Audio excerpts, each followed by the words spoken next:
यानी सारे घरों के बीच में एक स्ट्रीट होती थी और ये स्ट्रीट्स जाकर मेन रोड से मिलती थी। इन्हीं स्ट्रीट्स के साइड में ड्रेन्स यानी नालियां भी बनाई गई थी ताकि घरों से वेस्ट वाटर को बाहर किया जा सके। ऐसा माना जाता है कि टाउन्स में घर बनाने से पहले स्ट्रीट और ड्रेन्स बनाई गई थी और इसके बाद घरों को बनाया गया था। नहीं तो सभी घरों की ड्रेन्स को कैसे कनेक्ट किया जाता। तो इस छोटे से एग्जाम्पल से आप ये बात समझ सकते हैं कि उस टाइम पर लोग हर चीज के बारे में कितना सोच समझ कर काम करते थे। ड्रेनेज सिस्टम जैसी छोटी सी चीज के लिए भी एक प्रॉपर प्लानिंग की गई थी। अब हम जरा टाउन्स में बने घरों के बारे में जानते हैं कि उनमें ऐसी क्या खास बात थी। मोहनजोदारो में जिन लोअर टाउन्स की हमने अभी बात की, वहां की रेजिडेंशियल बिल्डिंग्स में भी हमें आर्किटेक्चर का एक एक्सीलेंट एग्जाम्पल देखने को मिलता है। लोअर टाउन्स में बनी इन बिल्डिंग्स को शायद आम लोग के रहने के लिए बनाया गया होगा। यहाँ की बिल्डिंग्स में भी हमें प्लेटफॉर्म और ड्रेनेज सिस्टम देखने को मिलता है।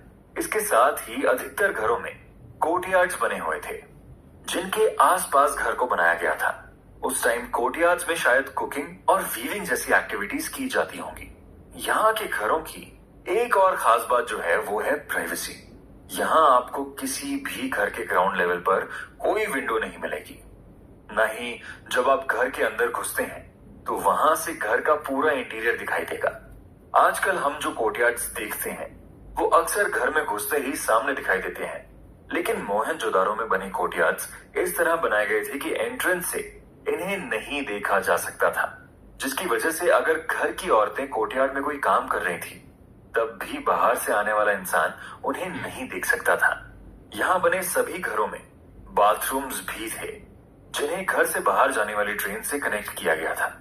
कई घरों से लैडर यानी सीढ़ी के रिमेन्स भी मिले हैं जो शायद ऊपर के फ्लोर या रूफ पर जाने के लिए यूज की जाती होंगी। जिन घरों में वेल्स यानी कुएं थे उन्हें कुछ इस तरह बनाया गया था कि उसे बाहर का कोई भी इंसान यूज कर सके। सिर्फ मोहनजोदारो में ही इस तरह की करीब 700 वेल्स होने का अंदाजा लगाया गया है। लोअर टाउन्स के बाद अब बारी आती है सीटाडेल की। हमने ये तो जान लिया कि सीटाडेल एक हाइट पर बनाया जाता था, लेकिन इसे क्यों बनाया गया था और यहाँ क्या एक्टिविटीज होती थी, इसे हम अपने अगले सेक्शन में समझते हैं। सीटाडेल से जिस तरह के एविडेंसेस मिले हैं उनसे ये पता चलता है कि इस जगह को किसी स्पेशल पर्पस के लिए यूज किया जाता होगा। यहाँ आपको दो मेजर स्ट्रक्चर्स देखने को मिलते हैं, एक वेयर हाउस और दूसरा the great baths. Warehouse का मतलब होता है एक ऐसी जगह जहां सामान स्टोर किया जाता है। ये सामान किसी भी तरह का हो सकता है। सीटाडेल में वेयर हाउस के एविडेंसेस में सिर्फ इसका लोअर ब्रिक पोर्शन ही बचा है। ऐसा माना जाता है इसके ऊपर का हिस्सा शायद किसी ऐसे मटेरियल से बनाया गया होगा जो इतने सालों तक टिक नहीं पाया। द ग्रेट बाथ की बात की जाए तो ये एक लार्ज रेक्टेंगुलर टैंक की तरह दिखाई देता था। इस ग्रेट बाथ में उतरने के लिए दो तरफ की सीढ़ियां बनाई गई थी जैसे स्विमिंग पूल्स में होती हैं। इस टैंक को सिर्फ एक गड्ढा खोद कर नहीं बनाया गया था, बल्कि इसके अंदर ईंटें लगाई गई थी जिन्हें आपस में जोड़ने के लिए जिप्सम, सैंड और स्टोन्स का पेस्ट लगाया जाता था। इस पेस्ट को मोर्टार कहा जाता है। जिप्सम एक व्हाइट रॉक होती है जिसे ईंटों को जोड़ने में इस्तेमाल किया जाता था।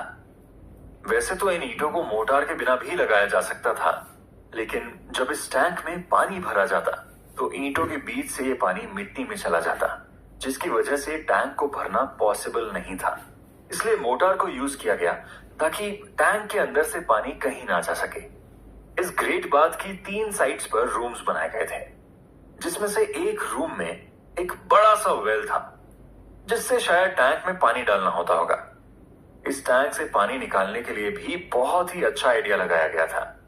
टैंक के अंदर कॉर्नर में एक छोटी सी नाली बनाई गई थी जिसे पानी निकालने के लिए खोल दिया जाता था।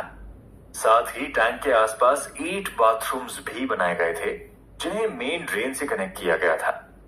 ये ग्रेट बाथ एक्चुअल में किस पर्पस के लिए बनाया गया था ये कह पाना जरा मुश्किल है, लेकिन जो भी एविडेंसेस मिले हैं उनसे तो ये लगता है कि इसे रिचुअल बाथ के लिए बनाया गया होगा, यानी किसी फेस्टिवल या ओकेजन पर लोगों के नहाने के लिए।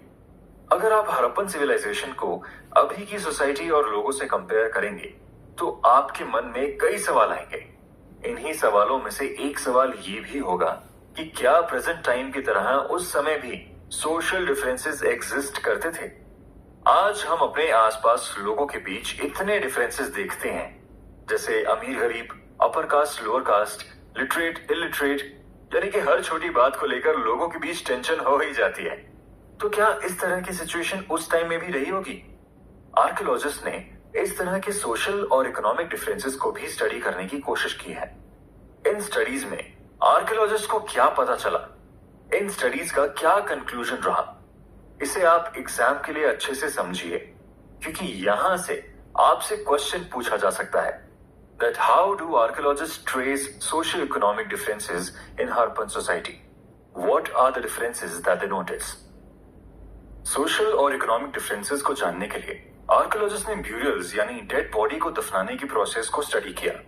आपने इजिप्ट में बने पिरामिड्स के बारे में तो सुना ही होगा, जहां कई किंग्स को उनकी वेल्थ के साथ बरी किया जाता था।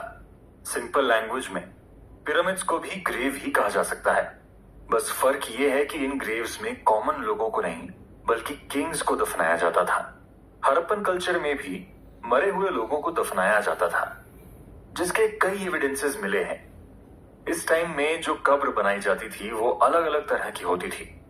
कई ग्रेव्स के अंदर ब्रिक्स लगाकर उसे अच्छे से बनाया जाता था, वहीं किसी जगह सिर्फ एक गड्ढा खोदकर डेड बॉडी को गाड़ दिया जाता था।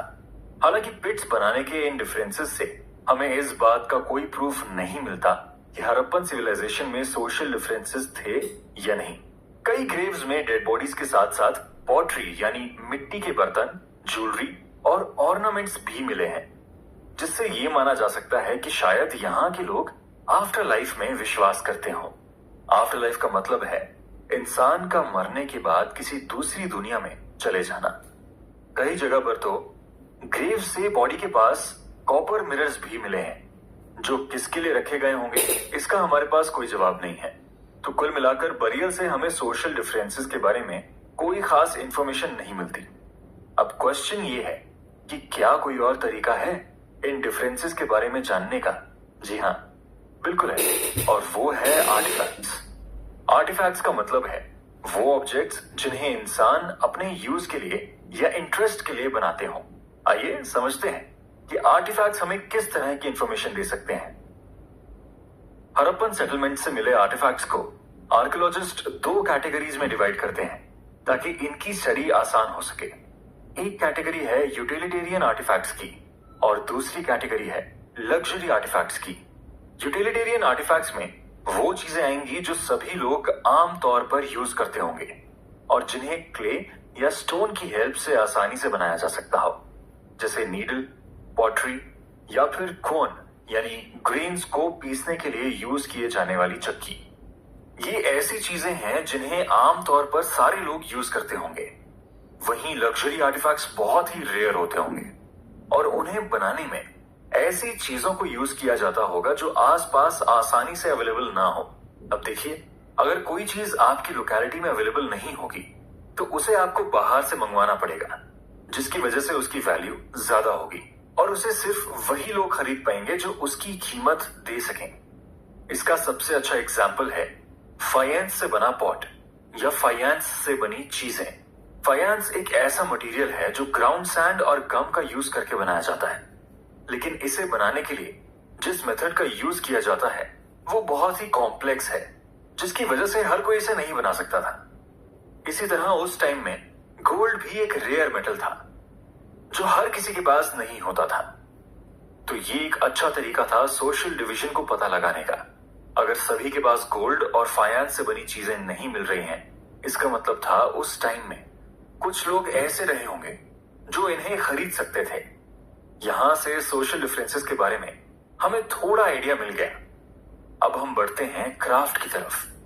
हमने अब तक जो पढ़ा उसमें हमने कुछ पॉट्स और टूल्स की बात की। अब ये बात तो ऑब्वियस है कि इन्हें कोई ना कोई तो बनाता ही होगा,